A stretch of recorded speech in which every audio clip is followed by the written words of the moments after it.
School safety is paramount.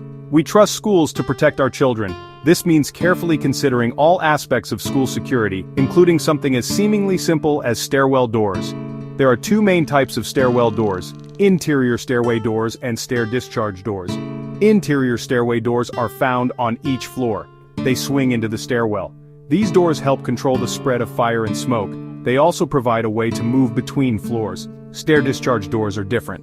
They lead out of the stairwell to the outside or a safe exit passageway. These doors must always allow people to exit the stairwell easily and cannot be locked from the inside. Understanding the difference between these doors is critical. It affects how they should operate under normal conditions and during emergencies. The wrong approach to stairwell door security can have serious consequences. Interior stairway doors typically have fire exit hardware, also known as panic hardware. This allows people to exit the stairwell quickly and easily by simply pushing a bar.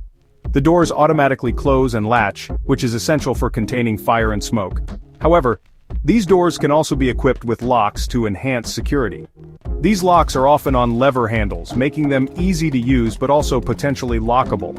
The ability to lock these doors during normal school hours helps restrict access and enhance security within the building. It's important to note that propping open fire doors, even temporarily, is a violation of fire codes and creates a significant safety hazard. Automatic closing devices can be used to hold doors open under normal conditions, but they are designed to release and close the door upon fire alarm activation or smoke detection.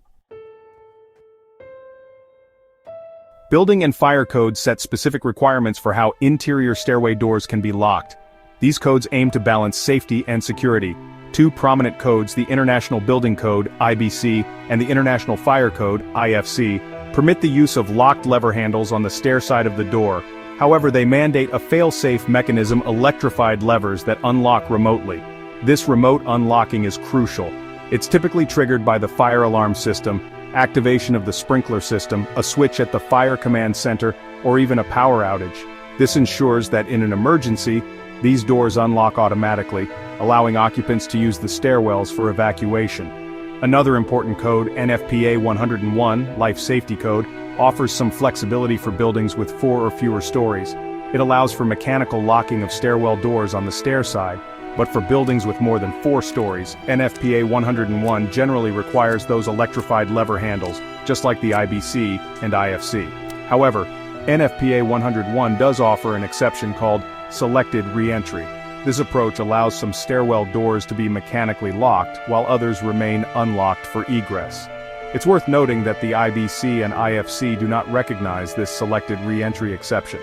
Finally, remember that state and local codes can, and often do, differ from these model codes. Always consult the specific codes adopted in your jurisdiction to ensure compliance. Section 4, the lockdown dilemma, security versus fire safety.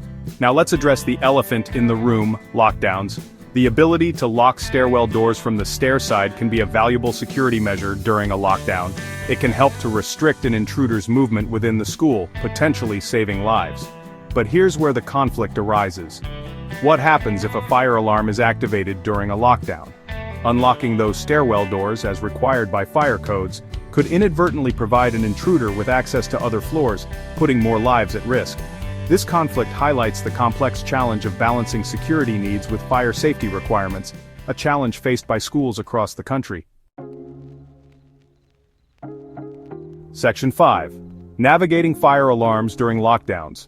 Some jurisdictions have implemented policies to address this very challenge. For example, Indiana allows schools to follow a secure-in-place protocol for a short period, 3 minutes, during an unplanned fire alarm. This means that upon the sound of a fire alarm, occupants remain in their classrooms or designated secure areas, while a designated and trained staff member investigates the cause of the alarm. This brief delay allows for a quick assessment of the situation. If the alarm is determined to be false or the result of a malfunction, the evacuation can be averted, maintaining the lockdown status. However, this secure-in-place period is limited. If the fire alarm is not confirmed as false within the allotted time, 15 seconds in Indiana's case, a full evacuation is mandatory regardless of the lockdown status. It's crucial to understand that during this secure-in-place period, egress routes must remain clear and unobstructed. Blocking exits, even temporarily, is unacceptable and could have disastrous consequences in a real emergency. Section 6. Balancing Act, Prioritizing Safety and Security. The conversation surrounding school stairwell security underscores a larger point: the need for a balanced approach. There is no one-size-fits-all solution.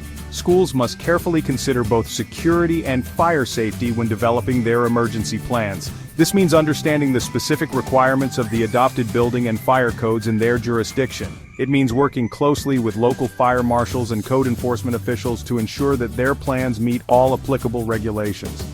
And it means going beyond mere compliance.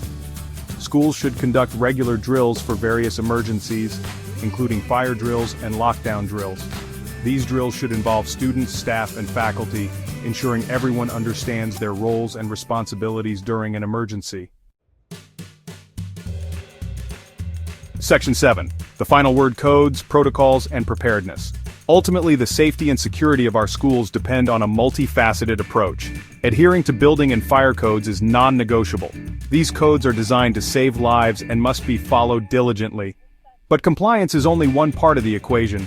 Developing clear, concise, and well-rehearsed protocols for various emergency scenarios is equally crucial.